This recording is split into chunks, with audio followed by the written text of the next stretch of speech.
آج ہم نوجوانوں میں بڑھتے ہوئے منشیات کے استعمال پر بات کریں گے۔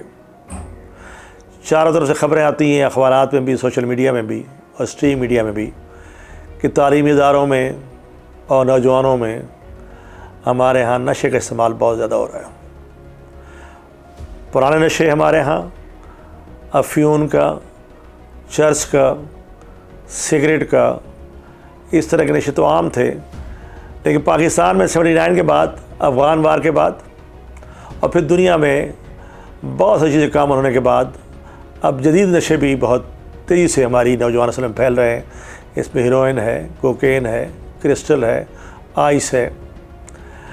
ان نشوں میں اس طرح پلز ہیں، کوئی پارٹی پلز ہیں، اور پھر جدید شکل اختیار کرتے جا رہے ہیں، شیشے کی شکل اختیار کرنے میں بھی اور ویب وغیرہ استعمال کرنے میں بھی، اور نئے نئے ناموں سے بھی لوگ استعمال کرنے لگے ہیں۔ تو اس لیے ایک تو اس کی وجہ بن گئی ہے فیشن، دوسرا پیئر گروپس، تیسرا جو ہے نوجوان کے پاس بے یقینی اور بے روزگاری اور غیر یقینی صورتحال میں پناہ لینے کے لیے بھی یہ حالات کو سامنا نہیں کر پاتے۔ عموماً کہا جاتا ہے کہ ڈیفنس میکانزم دو طریقے استعمال کرتا ہے کنفلکٹس میں، مشکل حالات میں، فائٹ یا فلائٹ۔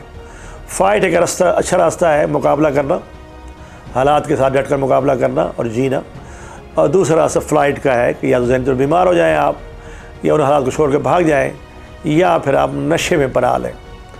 تو نشہ ایک زہر ہے، لت ہے، لوگ اس کو بدکاری سمجھتے ہیں، حالانکہ بدکاری نہیں، بیماری ہے یہ۔ اور یہ سارے نشے قابل علاج ہیں، قابل توجہ ہیں، اجتماعی طور پر بھی اور انفرادی طور پر بھی۔ انفرادی طور پر تو متعلقہ شخص کا ایک منشیات کے ادارے میں، ریہیبلیٹیشن سینٹر میں علاج کی ضرورت ہوتی ہے، ایک اچھے ماہر نفسیات کی زیر نگرانی، ایک ریہیب سینٹر میں اس کو داخل کروایا جائے اور پھر اس سے رابطے میں رکھا جائے۔ اجتماعی طور پر وہ وجوہات جن کی وجہ سے یہ نشہ پھیلتا ہے اور عام ہوتا ہے اور نوجوان لینے کے لیے مجبور ہوتا ہے، وہ تعلیمی اداروں کا ماحول، نشے کی موجودگی اور نشے تک رسائی، ایسی خرابیاں ہیں جو حکومت کے حکومتی اور ریاستی اداروں کے بغیر ٹھیک نہیں ہو پائیں گی۔